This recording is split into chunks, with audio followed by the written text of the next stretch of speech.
Go ahead and get started. My name is Sean Peisert. I am the Chief Cybersecurity Strategist for Cenic.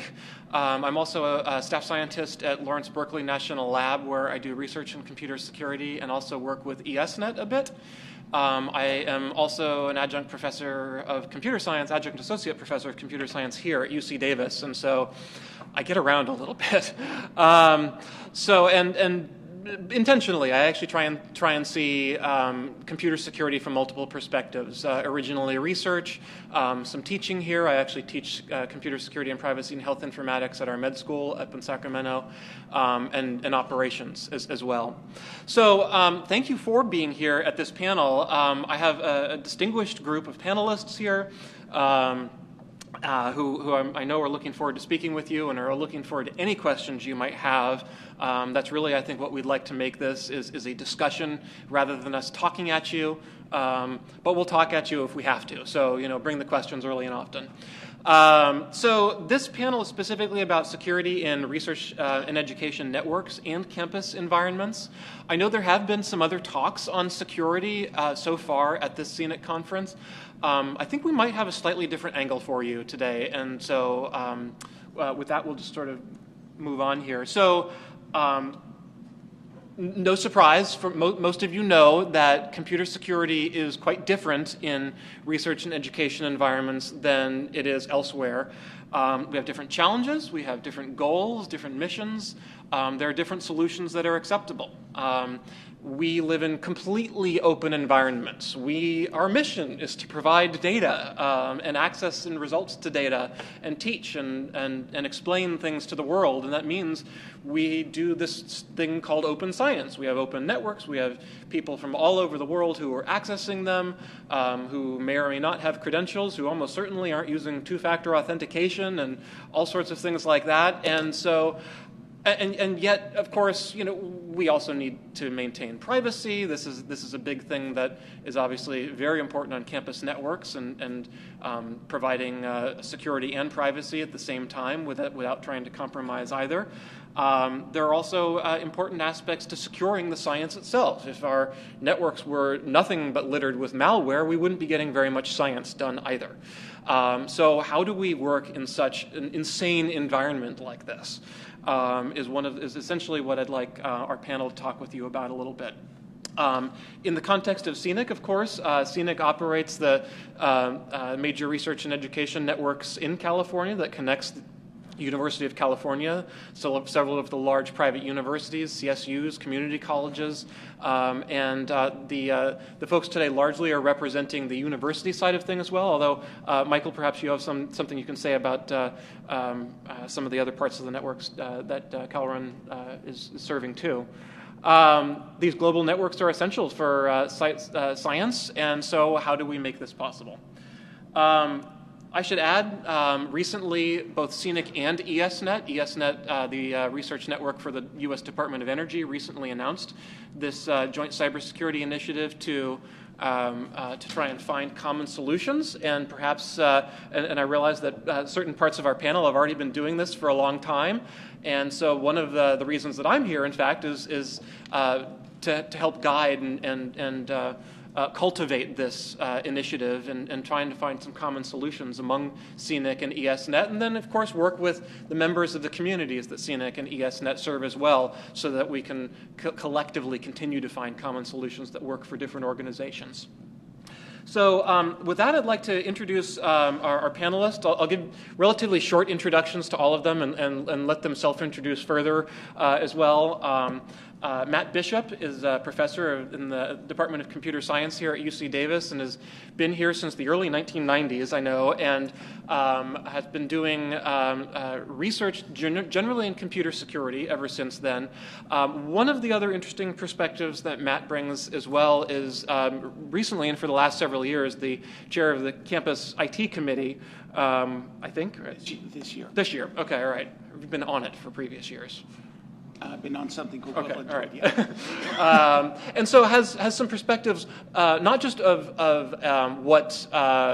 what are the important research issues in computer security and what sort of solutions are out there, but the perspective of a faculty member actually trying to get research done, and the perspective of somebody who sits on a campus IT committee hearing everybody else complaining about what security does or does not exist in this campus environment.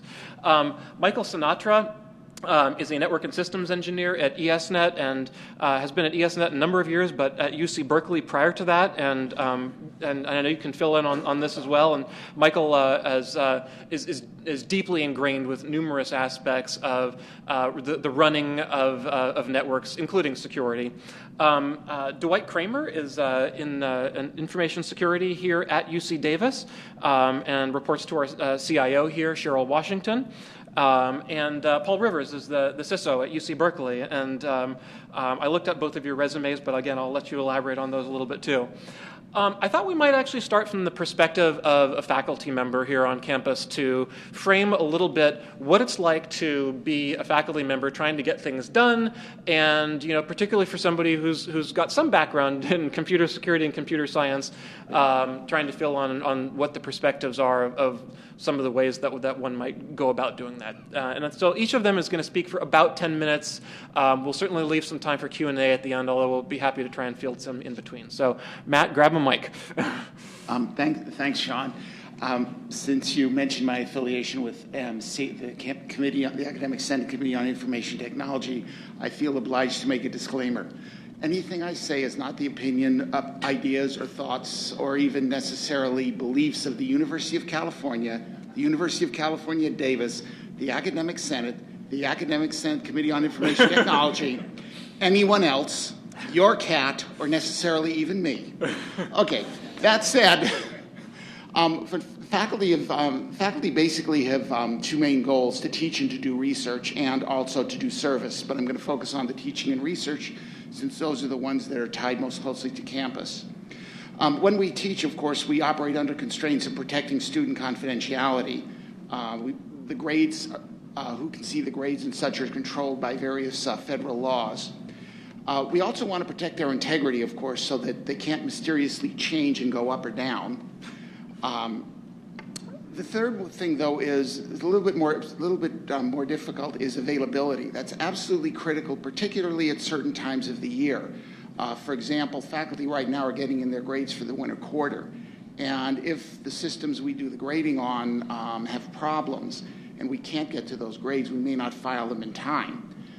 This could be catastrophic for students who are planning to graduate, for example, if this happens in the spring. In terms of research, probably the most important goal is to protect the integrity of the data, the protocols, the software, and the other artifacts that we use when we're doing research. Confidentiality is important in some cases, but not all. For example, if we're using personally identifiable information, then it's important. There may be cases where intellectual property is involved. If that's supposed to be protected by a confidentiality agreement, then it's important there. And in general, we want to protect the systems and networks in general. The reason is that even if our system is not compromised, compromises in other systems or on the network, or even of our system in a way that doesn't directly affect our research, may affect the way we conduct it, and that can pose all sorts of problems. And when we're trying to make information available, then we want that information to be available also.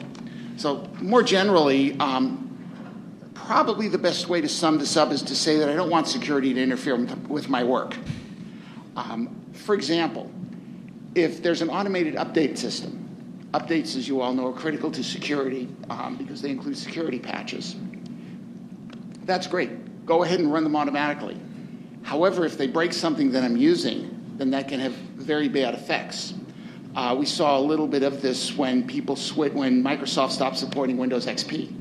Some of the software, for example, would only run on XP, and that creates all sorts of interesting problems. The other thing is we don't want the updates to change what's confidential and what's not. That should go without saying. And we do want to know what's being done, in a general way. We don't need to know, for example, that this particular piece of software will access the registry and change these keys, or it will go into your X authority file and look at the data there, that sort of thing. But we do need to know that in general it's going to access certain system components. Probably more critical is what exactly can it change? this way we can see whether or not it has effects on what we're doing. And also, what's being reported? Where's it being reported? And who is it being reported to? This is absolutely critical to us because there's a great deal of work that we do that is sensitive. I shouldn't say that. Let me back up.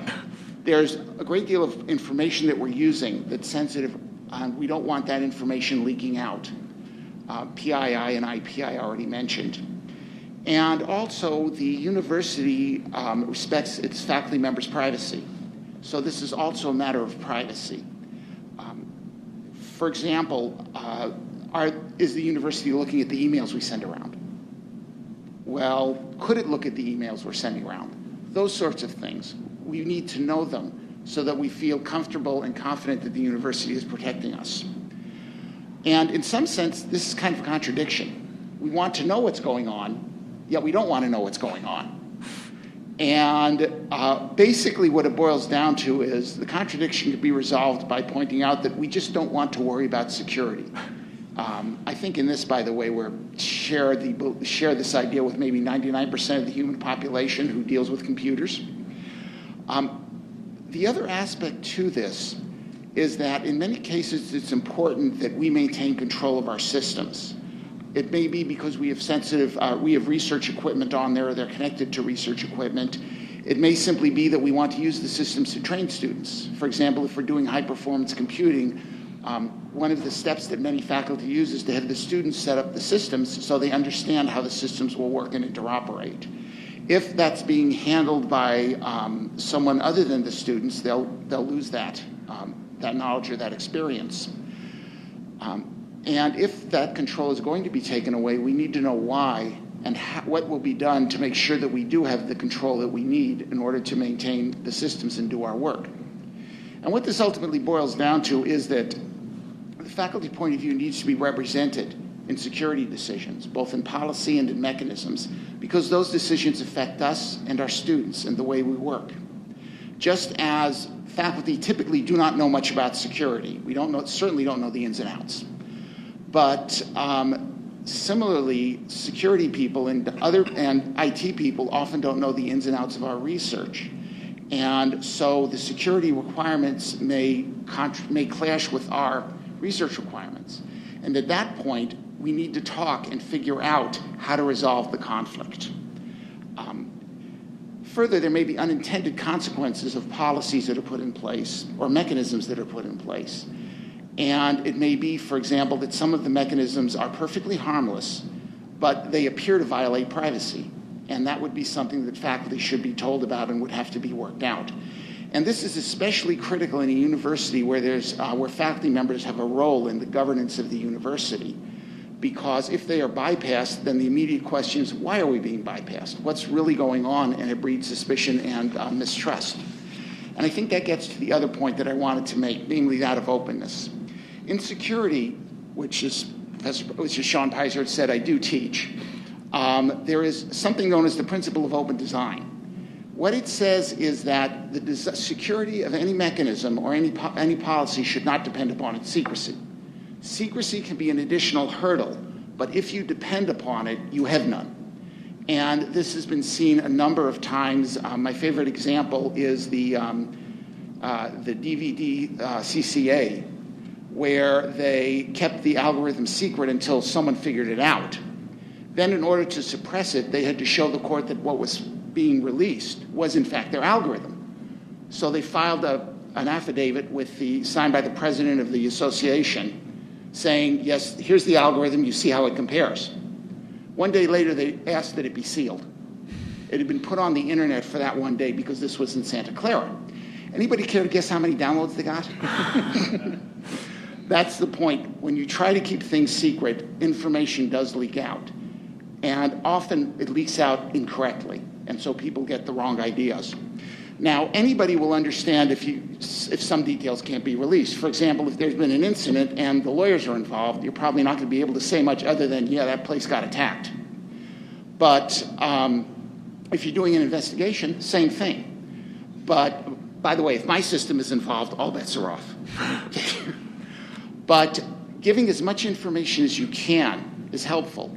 And in particular, if you're taking steps to counter the attack that will apply in general, don't keep those decisions or information secret. Faculty will cooperate. They'll be very happy about it, actually, that you're protecting them if they know what's going on. The problem is when they don't know what's going on, or when they're told, yes, we're doing something, but we can't tell you about it, and then the information leaks out. And at that point, people start drawing conclusions. A lot of times the conclusions are unwarranted because, for example, information intrusion detection. You can look at that as, yes, it's protecting you. You can also look at it, hey, wait a minute, now they can see everything I'm doing. That's an invasion of my privacy. So you have to communicate this effectively. And that's probably the thing that most faculty right now care about, one of the main things that faculty care about, that we know and understand what is being done in security to protect us and what we can do without interfering with our research that will make things better for us and for the security people. Thanks so much, Matt.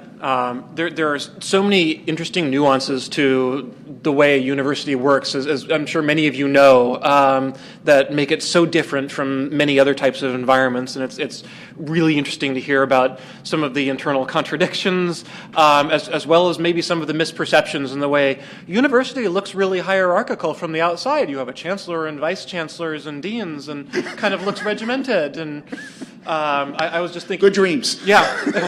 I was just thinking of one specific example. At the Berkeley lab, which is the Lawrence lab that does not make nuclear weapons, we still have a person that comes by and physically scans our computer every year to keep track of inventory. And I'm trying to remember the exact response of what happened when they tried to do this here at Davis. Was it hysterical laughter or something like that? So anyhow, so with that, I think we'll move on to Michael Sinatra then from ESnet. And Michael, you can certainly stand up here if you like. Yeah. I'm going to stand up. I have some slides. It's kind of cramped over there. Not only does this sound like you're flying in a DC-10, it feels like you're sitting in the middle row if you're sitting over there. So I'm going to stretch a little bit. Do you know how to use Windows? Yeah, good question. So. Read out loud now. It'll be great.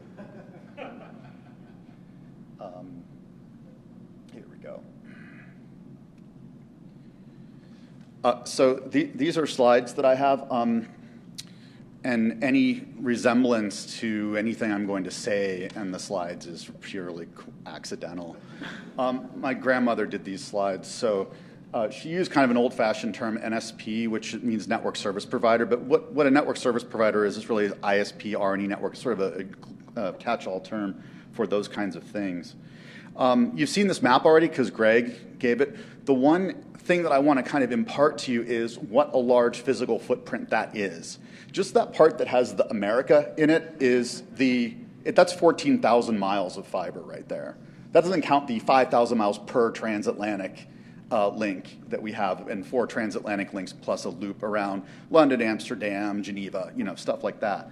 So we have a very large physical footprint. That's the one thing that probably differentiates us a little bit from Cenic as well, and certainly from a campus network, is that we run over a very large physical space. Our traffic and our some of our other profiles is similar to what Cenic does and what we do that's kind of similar. What also makes us different, I think, from a campus is the number of ingress and egress points we have. A WAN is going to have a lot of interconnection points.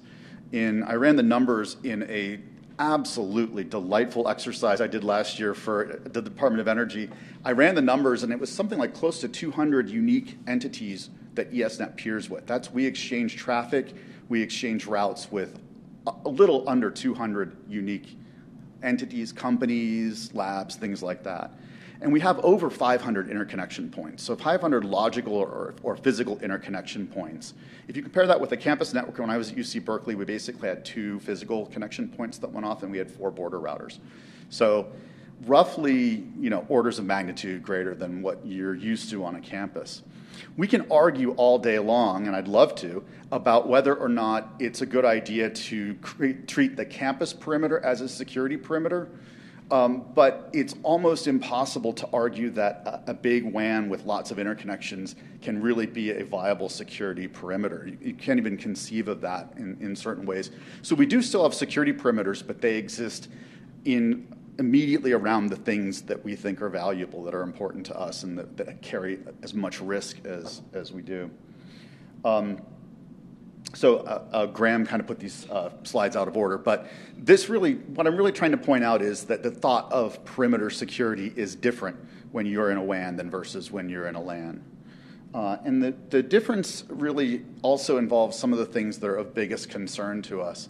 We talk a lot about integrity and availability and confidentiality. The biggest integrity question that we often have to deal with is the integrity of our routing table. That is actually what we do. We need to make sure that the traffic that we're sending goes the places where it's supposed to go and doesn't take any intermediary detours to places we don't want it to go to. That does happen. That has happened before. Luckily not to us. And a couple times there were some accidental things that happened, but we haven't had any deliberate cases of route hijacking or traffic detouring. But we do want to try to prevent that from happening, and we want to try to prevent it from happening to anyone else. We want to do our part to be good citizens as well. In addition, we also want to have the protection of the control plane. So there's the integrity of the data plane, the protection of the control plane, the protection of the management plane. And then we run services on the network just like you do, and we want to protect those as well. So when you look at the protection of the, let's see, what did Grandma write here? When you look at the protection of the data plane or the integrity of the data plane, there's various things that you need to worry about, not just route hijacks, but also things like DNS cache poisoning that can cause other types of unpleasantness. At any rate, the end result's sort of the same. You're sending traffic where you don't want to. And even if the traffic's encrypted, there's also the ability to get a lot of information out of metadata. We've heard a lot in the news about how much you can learn from metadata. So we'd like that not to be one of the things that we end up participating in. There's a lot of reasons and a lot of sort of old technologies we use in terms of automated generation of route filters from things like the Internet Routing Registry data. I'm not going to go into that too much. But the new things that we're doing, and I think where some of the avenues for collaboration among the various RNE networks out there is in the kinds of technologies like RPKI, which allows you to make cryptographic signatures that bind a route prefix to an autonomous system number. So for example, UC Berkeley could have one that says that 128.32.00/16 has to be announced by autonomous system number 25. And you can cryptographically verify that that's the case. And you can build route filters around that. So this is an avenue where we can collaborate with Cenic and with other RNE networks and try to build out an infrastructure that can benefit from these kinds of technologies. And eventually what we're going to do is entire BGP path validation, which is where you take the entire path that traffic is supposed to go and you cryptographically sign each step in that path. And then you validate that all the way through. It's kind of scary when you think a router is going to be doing that on the fly. So this is another reason we have to collaborate and make sure that this kind of stuff works. And having test beds and other mechanisms where we can have exchange points where we can do some of this stuff is really going to be important. So I think this is going to be like a really interesting avenue for collaboration. I know some of the other regional networks are out there doing some of this stuff, like for example, Southern Crossroads is having a big project with RPKI. I mentioned DNS security before, DNSSEC. We've been, I don't need to talk about this much anymore, but it's another case where you're trying to create integrity. And DNS can be used to hijack traffic, so you want to make sure that you do have integrity around your DNS system. I still think DNSSEC is very good. It's very important. There are drawbacks. It's hard. But doing anything right is kind of hard. So it's actually really important, I think, that we look into this more and do more work with DNSSEC. And I think it actually does yield some considerable benefits. And ESnet has been doing that for quite some time. It's also important to protect your control plane. Talk about data plane integrity, but also control plane protection is very important from both DOS attacks, and there are many ways in which DOS attacks can affect you, even if they're not targeting you. So it's important to be able to prevent some of the collateral damage that happens and also some of the direct damage that happens. This you can do through a variety of ways. Control plane filtering is very important. For example, our router interfaces should not be getting DNS responses from DNS servers that aren't ours. Now, there's plenty of DNS traffic that goes across ESnet that's not from our DNS servers, not going to our DNS servers. But our router interfaces, the IP addresses that are assigned to our routers, should not be getting traffic from other DNS servers. So it's important to be able to filter that kind of stuff and enforce that kind of stuff at the 500 borders that we have. And that requires a certain amount of automation. It requires a certain amount of tooling to get that stuff right. But that is important that we do that. It's also important to do things like BCP38. Those of you in the security field know what BCP38 is, or in the internet, the ISP field, you know what BCP38 is. It's often cited, it's rarely actually done. But what that basically means is that for all of your customers, all of your downstream hosts, you want to make sure that they cannot send spoof traffic onto your network. You also take the IP addresses that belong to your network and make sure that your peers can't send traffic that's sourced on your network, because that would be either a huge routing error or a big security problem. So we need to do more and more things as an internet community to prevent spoofing and to promote the prevention of spoofing. And there are a lot of people who are working on this right now in Google. Damian Mencher and a few other people are working on trying to get the internet community to adopt a lot of these anti-spoofing measures, which we already know about. So that's an important one, being a good internet citizen, and also it protects us and protects our control plane. It's also important to prevent unauthorized access. So you have the control plane, you also have the management plane, which is the router CLI, the switch CLI. Our PDUs have CLIs. You can log into our PDU and power things down. Our optical gear has CLIs. All of those things are really important to the operation of the network. You don't want the wrong people involved in those.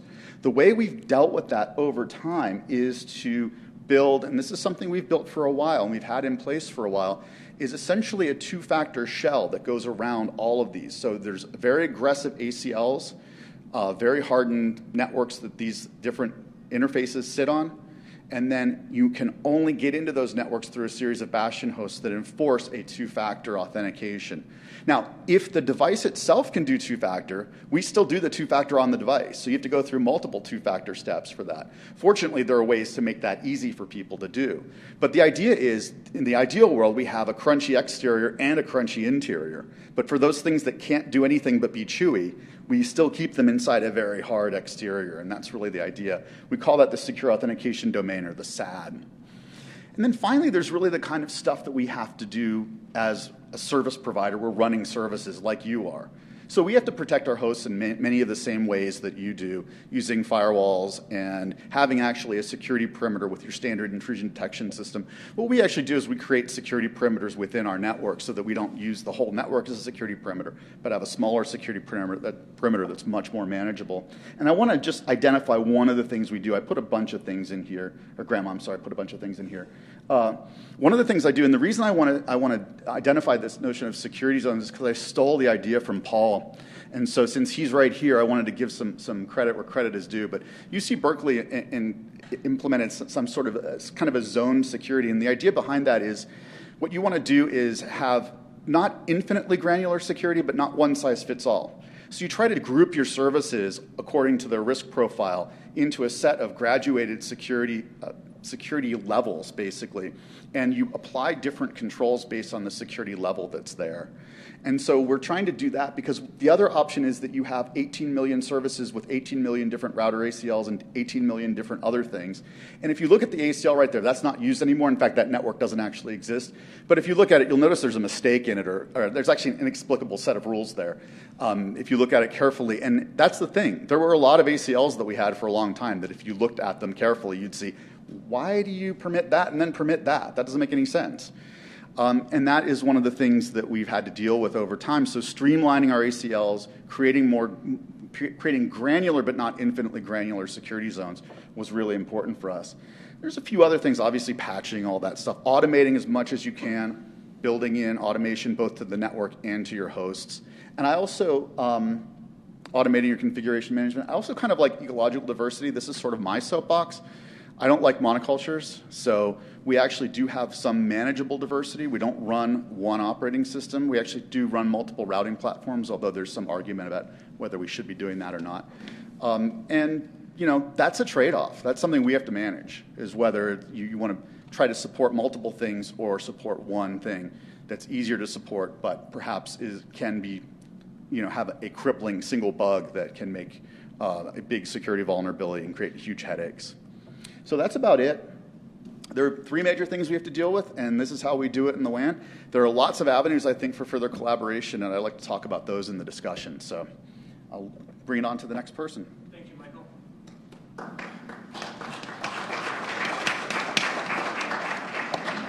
right. Dewight, would you, you can be wherever you'd like to be, actually. Here's good. Okay, all right, you got it. Take it away. I'll just put it back up your names here. Thank you. So when asked to do this, Paul, who so graciously emailed and said, what do you want us to talk about? And they sent back a list of questions to talk about this. And so that I stayed on topic, I wrote them down and created bullet points, and we'll go from there. That being said, I'm open to talk about whatever. So I work for Cheryl Washington, the CISO of UC Davis. My role is, if you break down information security into technology, people, and processes, I focus on the people and processes piece. I do a lot of outreach to the campus. I do a lot of outreach between universities. I work with Paul regularly. I just did a tour of the UC campuses down south to see what their information security office does and how they relate with their NOC, how they relate with their data centers. And it was very interesting, the differences. I also work with our SOC team and our risk management and compliance management in the ISO office to help develop processes to make things smoother and easier.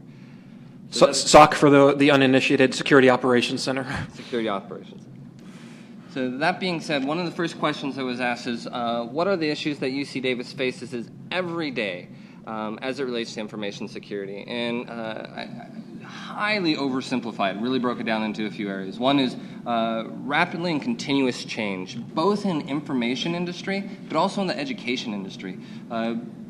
People going to online education, there's the massive amount of data that's being developed in research, not to mention the massive amount of data being created from just what we're collecting from students, staff, and faculty and housing that information.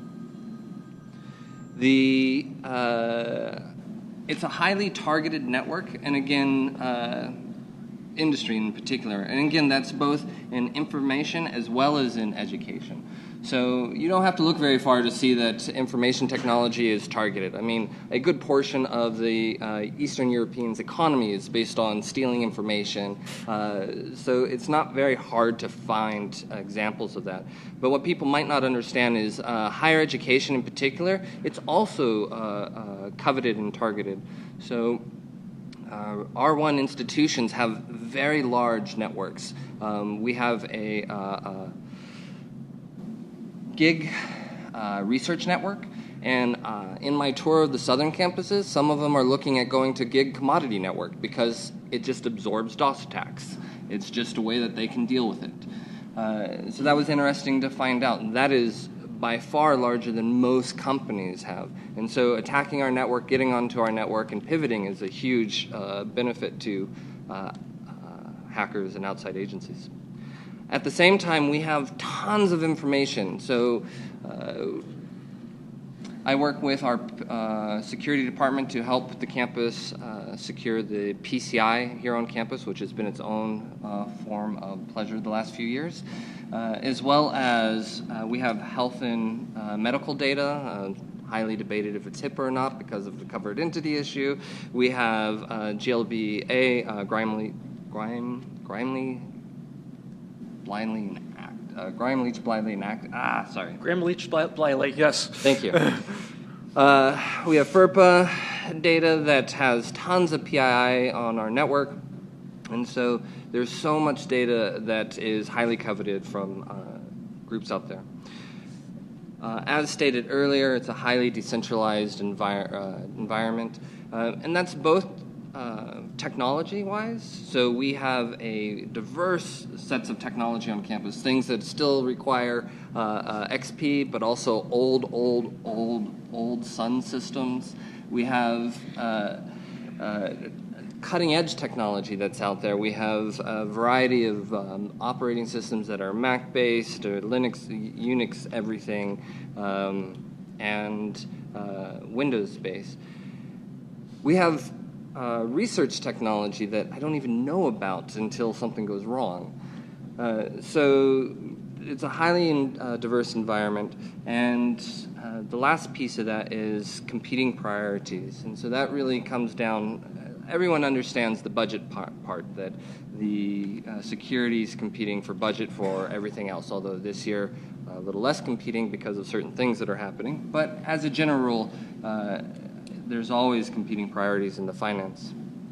But there are also other competing priorities. So one example is the transparency versus security. Oftentimes people say privacy versus security, but I'm a huge believer that you can't have privacy without security. I know there are times where they might seem antagonistic. In particular, autonomous privacy is this term that I think really developed in the UC. But more importantly, I think it's that transparency versus security. How much do we tell faculty? How much do we tell people and let them know, and still yet keep what we're doing safe and secure? I want to talk more about the open system. So that was the first question. The second one was, how does UC Davis manage security in a large, open, and diverse environment?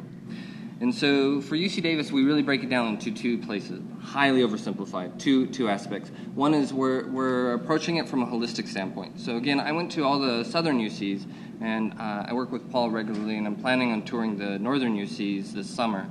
And one of the things I discovered when asking about what is their scope that they're focused on, in most cases it was central IT and administrative groups, because that's what they could handle.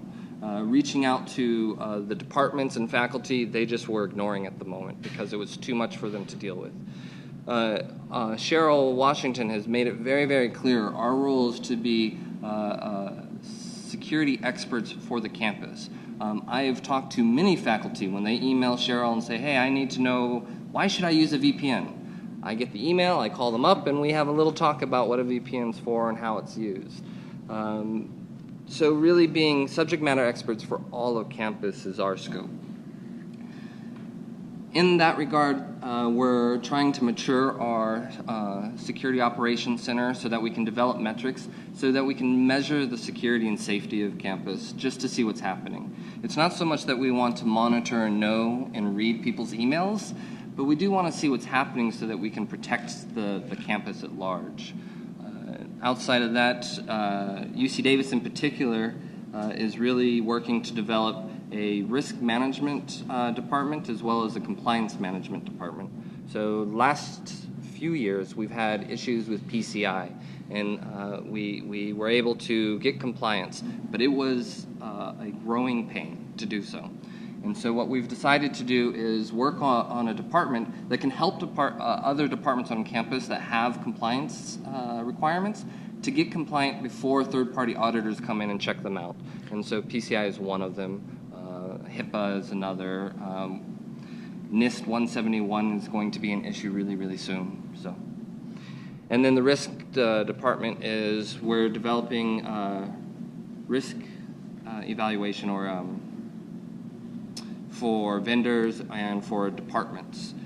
And once that gets mature, we want to try to streamline that and create templates to help departments do a self-risk evaluation just so they can start keeping information secure. And I know doing a self-evaluation is not the best, but one of the things that we're trying to promote is that you get an inventory of your system. It's amazing how just having an inventory of what's on your network and what's in your control can help so much, and so few departments actually have that. Very few departments have that. The other big piece is relationship building, and that's one of my strongest assets. I go out to the faculty members. I've gone to a few key committees that faculty go to. I go to committees for staff. I this morning was able to reach the grant agency officers, those staff on campus that help faculty get their grants. And so to work with them and be able to say, hey, this is what information security can do for you, because that is a way to get into the departments themselves. Outside of that, I also do a lot of relationship building with other universities to find out what they're doing and how we can steal or borrow from what they're doing. The third question was, what is the difference from private organization? And I actually want to focus just briefly on the similarities. I went to RSA 2-3 weeks ago, something like that. And one of the primary topics discussed, both by the participants as well as the vendors, was the deperimeterization of their network. They were shocked by this. This does not shock education at all. It's kind of built into its foundations. And so it was really interesting listening at these different groups and meetings, how are we going to handle this with cloud coming in, with BYOD? What are we going to do to secure our perimeter? And people are like, oh, that time's over. You need to figure different ways to secure particular zones so that you have an understanding of this is important to secure that. Let the perimeter be porous because that's how you communicate in today's world. And so we're looking at what does that look like here at UC Davis. Another similarity is the bureaucracy. So the last few years, as I've moved into security, because I came from IT service management section, as I moved into security, I've been able to meet individuals from very large corporations, and you talk to them about bureaucracy, they say it's just as bad, if not worse, as it is within a state agency, and that trying to get things done, the competing priorities between departments is super bad. And so that's similar. Dual governance. People are like, oh, the chancellor and the academic senate, they're always fighting, they don't get anything done. Again, you talk to large corporations about the COE and the board and see what gets done, the fighting that happens. So that dual governance thing that we think is unique to us, it is not. There is one big difference I'd like to highlight, and that is in an organization, usually you have one CEO or a small group of chief officers. The way that a university is set up, faculty bring in grant money, they manage grad students, they have this little army of people that help them do their research. They in many cases, they might run the full program or department depending on the faculty member. So in a university's case, we have thousands of mini CEOs. Can you imagine a department, a private corporation telling their CEO, no, you cannot put your iPad on the network? That's what happens here on a daily basis in unique and challenging ways, cutting edge, is that we're working with these people that really drive research within our university and have a CEO type role. And having to work with them to get to a place is challenging. So that is a unique difference. So the next question was, how does UC Davis manage information security risk? So this is something that we're building up this year. So the Information Security Office is really only 2 years old here at UC Davis in its current form. Before that, it was really just a subsection of the Unix admins who played with security tools. There was a CISO, and that was really the only security person on campus. For the last 2 years or so, as we have switched CISOs, we've really focused on getting away from being tool-oriented and Unix-based system admin to a service for campus, to become security experts and be able to reach out to staff, faculty. I work with the privacy officer and campus council weekly. I meet with them. And so that has been a big change. So we're still wrapping our heads around what a security management program would look like. That being said, from a campus-wide standpoint, which Paul might be able to talk better to in a moment, is we now have CREs at each campus, which is Chief Risk Officer, Executive. And they're supposed to have direct access to the chancellor so that they can manage, help influence the budget down into the campus as far as security is concerned. And we also have committees that deal with risk. There are different levels of opinion on their effectiveness. And the last question was, how do you identify what asset to protect to what degree? This is probably the university's, one of at least, their biggest challenges.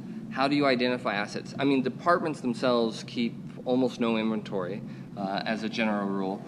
There is a struggle between central campus and the departments for getting any kind of central monitoring to gather the data. And so this is one of our biggest challenges.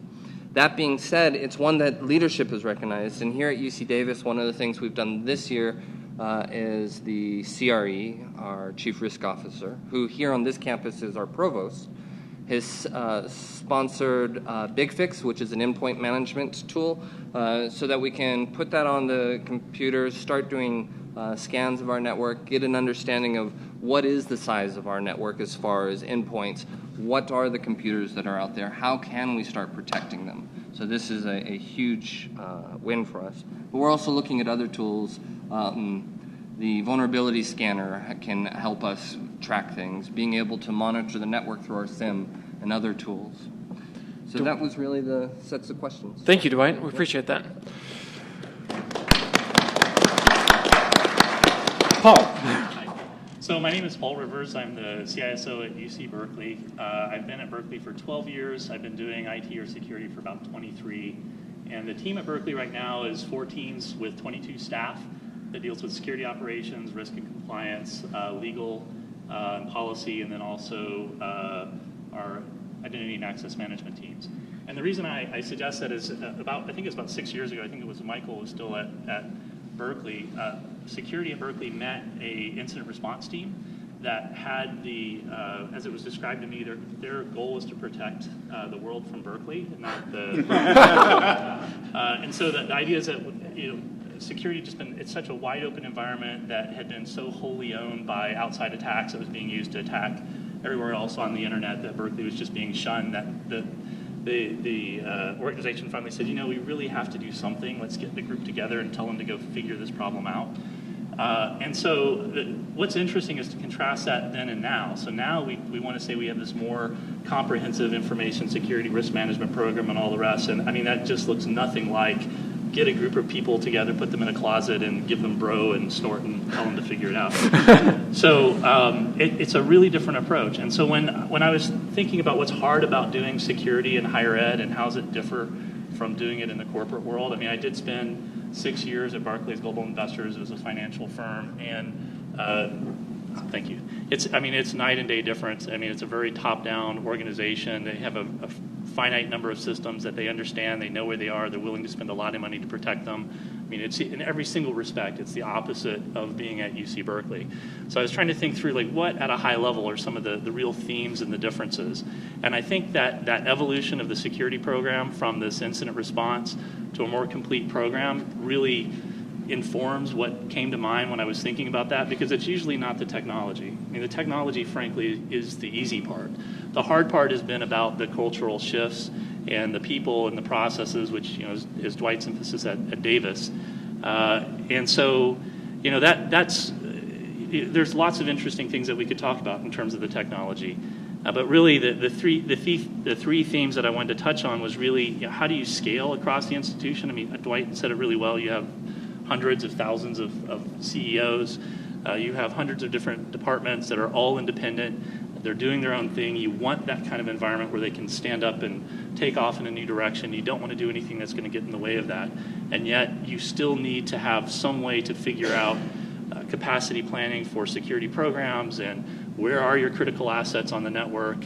How are we going to invest our limited security dollars to chase after and help defend the institution where it needs that kind of defending. So scaling, I'll talk a little bit about that. I'll talk a little bit next about security as it's generally seen as an IT issue, and in my view, I think that means a lot of different things, and a lot of ills and bad practices can basically come back to that misperception that security is an IT issue and an IT issue only. And then last, I'll say that if you don't, in higher ed, if you don't get a handle on how you're going to approach privacy, you're going to have a bad time. And I'd like to talk a little bit about what that means. So, in terms of scaling, I mean, Michael suggested the approach that we had taken towards this, which is you cannot defend the entire network and all the endpoints that are on it. There's 100,000 plus endpoints that are on public-facing IP addresses at UC Berkeley and many more in RC 1918 space. There's just simply no way you can treat all that equally. So being able to tier your resources into one of 3 or one of 4, however many buckets you want to set up, to say if bad things happen, this is really bad, or we can live with it and just basically wipe it and start over. And that allows you to figure out a lot of things. It allows you to figure out what kinds of security programs do you want to stand up to treat or to basically help protect the upper end of that scale. So if you want to do log correlation centrally, or if you want to do intrusion detection and use like a traffic aggregator to look at just the traffic going to your more critical assets, and you know where those critical assets are, you can do that. In your incident response, it means that if you get an alert on one of your critical assets, you can treat that differently than you treat your lower tier assets. So it's really the starting point for figuring out how you're going to be more cost effective in how you're spending your limited security dollars. The other thing I would add to that is that we've had to really look at outsourcing.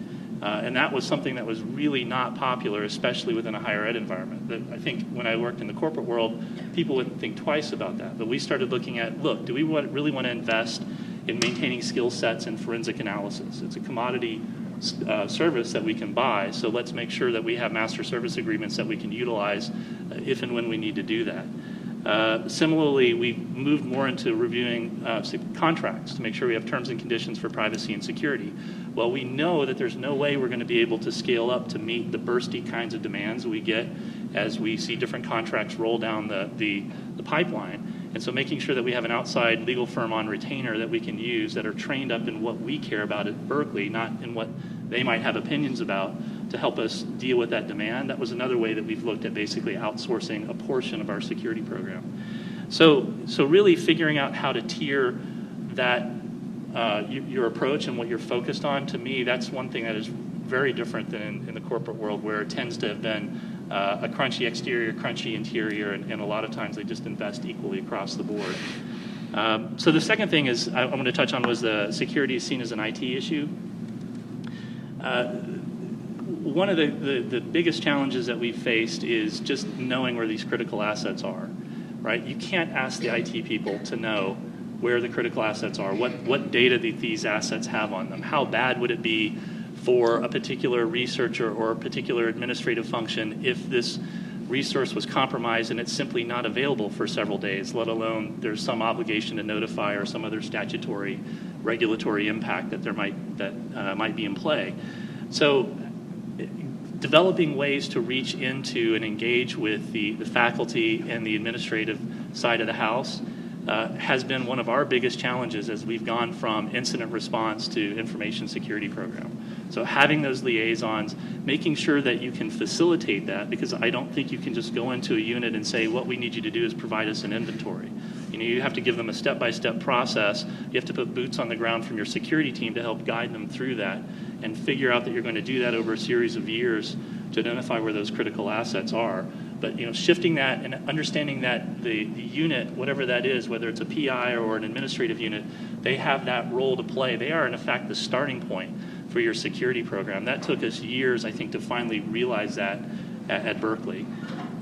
There's a number of other things that stem from that. Ownership decisions around risk. How many times we have seen minor to major security incidents at Berkeley, and we talk to the senior leadership, whether it's on the academic or the administrative side, and they say they had no idea.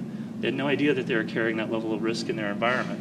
And what we see is so many times, if you don't have that communication channel into the senior leadership in the organization, that there are some self-limiting decisions that get made within the IT stack. They choose to select or accept risk on behalf of the institution because they don't believe it's going to be palatable to delay some other particular initiative in order to deal with some particular security incident. And so having that point of contact into the units is really critical in order to make sure that those risk decisions are being escalated and made at the right levels. So that's a second way in which, if security is an IT problem only in your environment, my belief is you're doomed. It also ties into how poor we are, I think, in higher ed in general at tying activity to cost.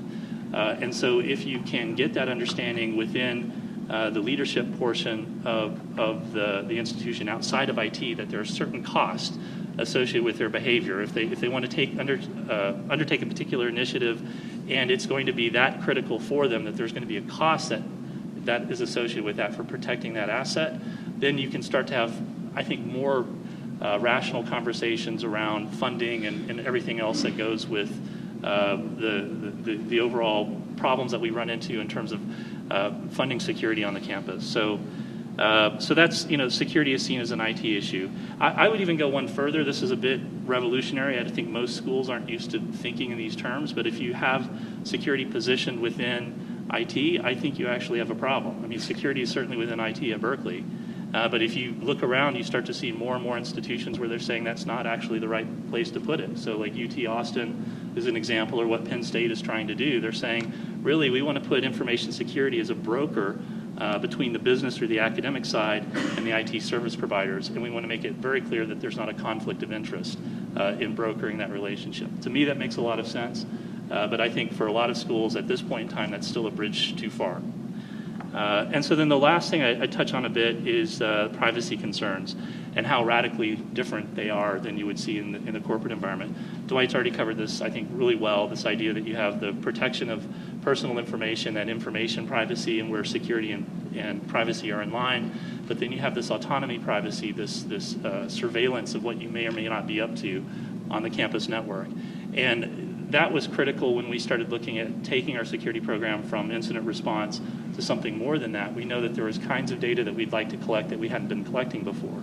And we didn't have a good enough governance process in place to engage the entire campus, the students, the faculty, the academic senate, all the different groups, to make sure that we even knew how to make that decision, to say, yes, it is okay to collect this data, or no, it's not, or yes, it is if we implement these additional compensating controls and you can retain it for this long, and here's the protection profile you have to implement and all the rest. So putting that work into developing that governance process is something that we had been engaged on at Berkeley for the last year and a half, 2 years.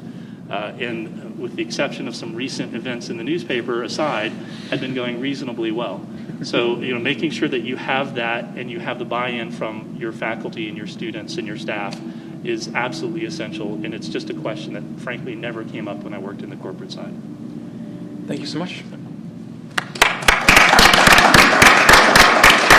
So we've heard the perspective of the faculty and what they need to get work done in terms of what security exists and what doesn't. We've heard about the role of the research network as well as the role of security in the campus environments, and how it's not just IT and it's not just open science. What's the problem? And the subtle nuances that are required to manage this complex machine that is a large R1 research university.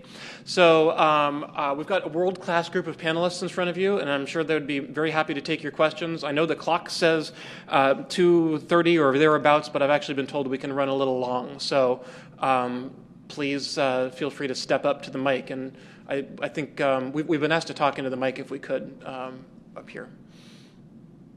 Any questions? Eli. Thank you, Eli.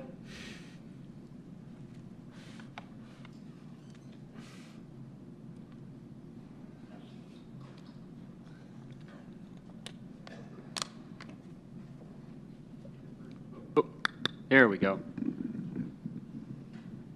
At first you don't succeed, skydiving's not for you.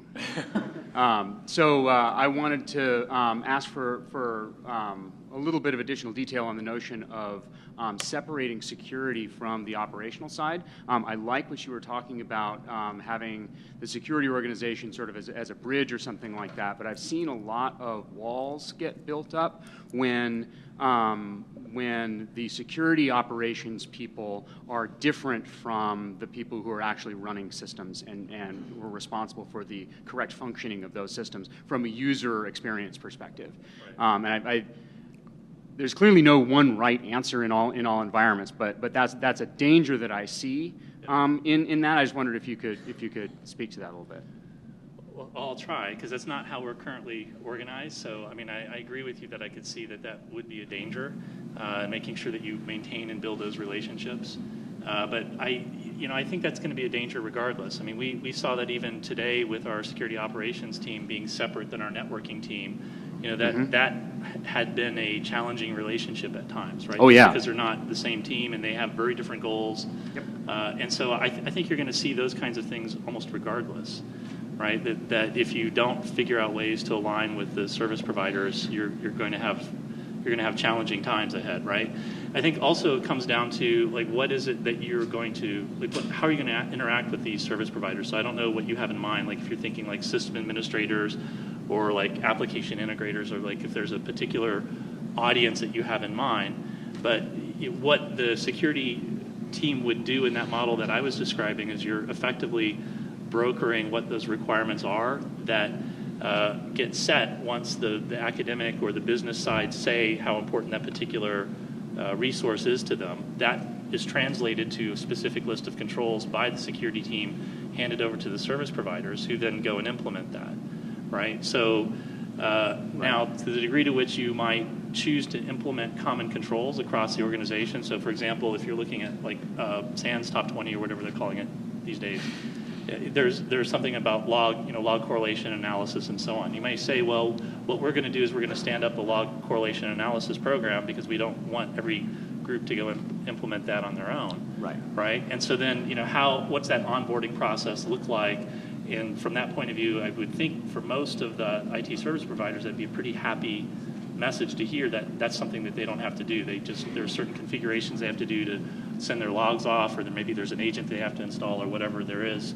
But there's an onboarding process so that the overhead of having to look at their logs for security events is no longer a burden on them. So it might be painting too happy or rosy of a picture, but if there's a more concrete, like hypothetical example, maybe that would be interesting to explore. I mean, the place.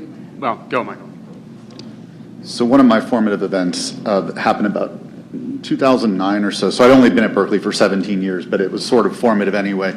Was we were working on an actual incident of PIX filtration that had happened. So we were doing the aftermath and all the cleanup that was going on with that, and we were working with the application programmers. This had been a SQL injection situation. We were working with our application programmers. And if you don't know Paul's history, Paul is the most brilliant database guy I've ever met.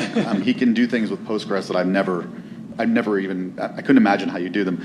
So he was looking at sort of the database side. We also have we do have a really good application security person, Kate Riley, who was going through the sort of application side of these things, and she was seeing where the mistakes were made, where things weren't being sanitized correctly, where things were being let in, and said, okay, here's where you did things wrong. And they went back and they fixed them. So that was really cool. Then they went and wrote some more code, and they had made the same mistakes again. So this was one of those moments where you're sort of like, how do we get this to not happen in the first place, let alone not have to chase after them repeatedly to not make these mistakes? And that's sort of why I really harp, and it's a very hackneyed phrase, but I harp on the security culture, the notion of empowering people to be responsible for their security and make sure that security is a part of what they do and that they understand that as much as they can. But there's not a magic bullet. It's hard. So I don't know, getting more response. The only other thing I'd say is if you have a web page that at the top has a disclaimer that don't use apostrophes because it'll break the page, you probably ought to look into it as a security person. We're just moving this so it's out of the way of the camera. Sorry, guys. You guys have to come all the way up here now. I know. The things we'll do for AV. So I'm curious, in the campus environment, everybody owns a piece of the security at the end of the day. What steps are you guys taking to implement that to faculty and get everybody to at least understand, here's where we're trying to get to?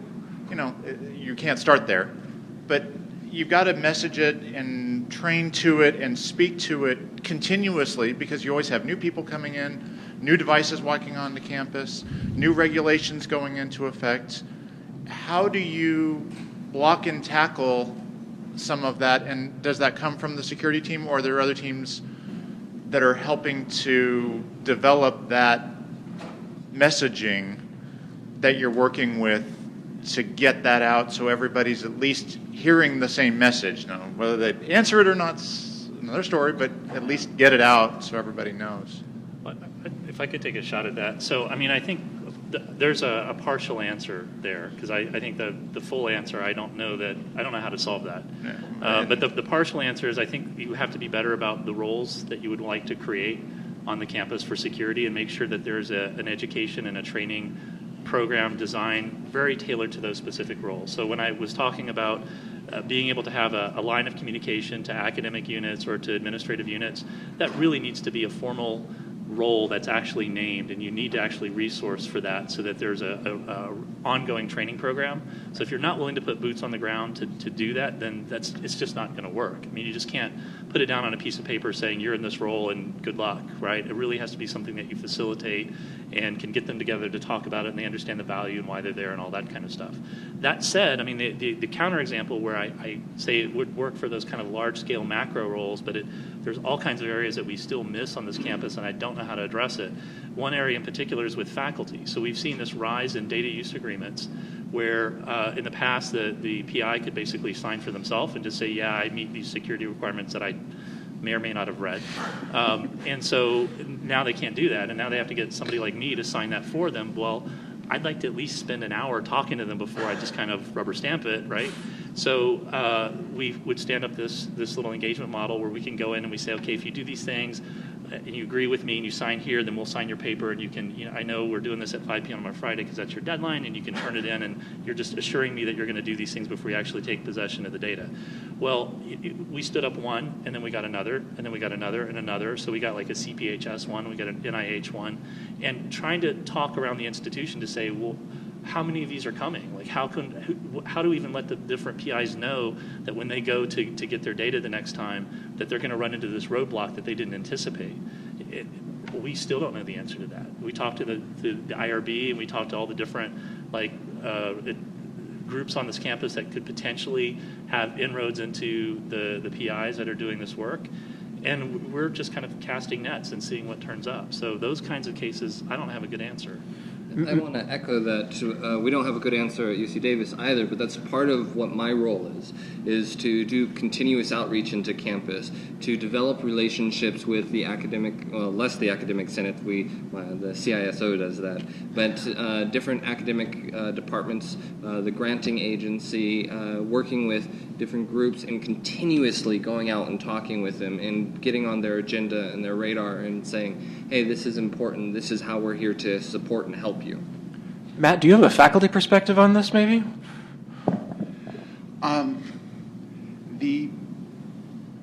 There are two comments. First of all, the more faculty know that things like what you're talking about are available, probably the more business you will get, which I would consider a good thing.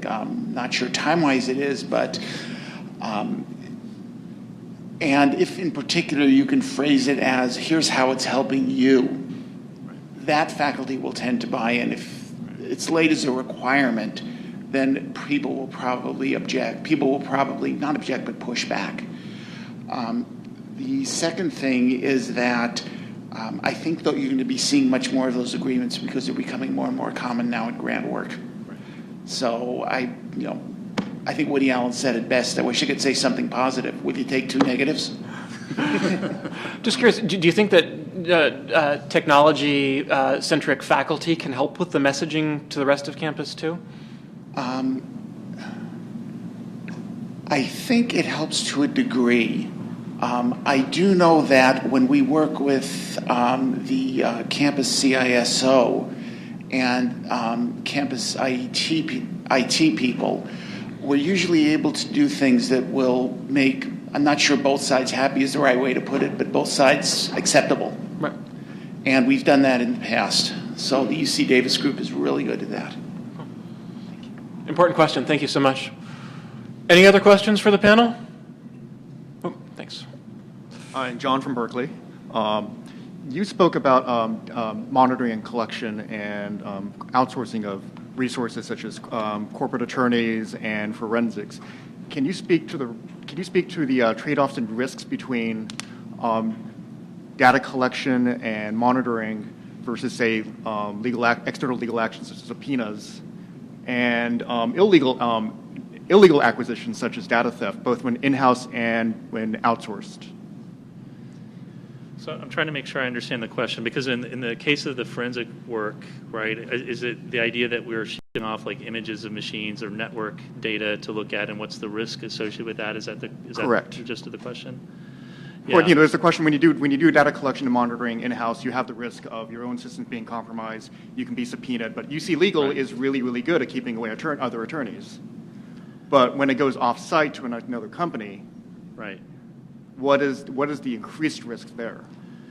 So I don't know. I mean, I think in terms of like the forensics and that kind of work, the increase is comparatively low. So we have a master services agreement through the UC system where there are terms and conditions around what that external firm may or may not do with the data, and there are pretty stringent requirements around that. Like there's no secondary use of that data allowed at all. There's very specific protection requirements associated with that data. They're not to release that to anybody. Now that said, if somebody comes in with the government comes in with an NSL or something like that, of course that they're going to turn that information over in a heartbeat, and we won't know about it, right? But that's true today, right? So the government can show up today at Berkeley with an NSL, and we're required to turn over whatever it is that they're asking for. So I don't know that there's a huge difference. I mean, there's a difference in like, do we believe that they're doing what they say they're doing?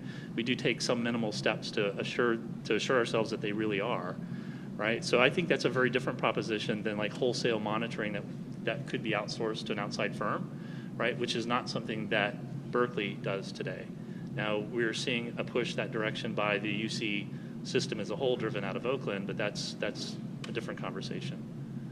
So I don't know if I feel like I'm dodging your question.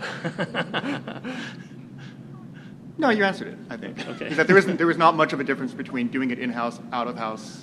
I think with what we're choosing to outsource, Is limiting enough? I think we're not choosing to outsource anything where we think that there's a high risk level. So we looked at things like security services, like for like a SOC or something like that, and we have chosen not to do that. And one of the biggest drivers, well, one, it's really expensive, more than we're spending today to do it ourselves, and we can already detect far more than we're able to respond to, so why invest even more in that area? But then the second thing is that we thought the privacy portion of that was just so difficult to navigate that it wasn't worth it. And of course, the story would be very different if we were doing wholesale outsourcing of all campus monitoring and forensics. Potentially. We'll see when we see what the bill would look like. We don't know that yet. Thank you. All right, thanks a lot. We're I know already over time. Are there any last short questions? All right, let's thank the panel. Thank you so much.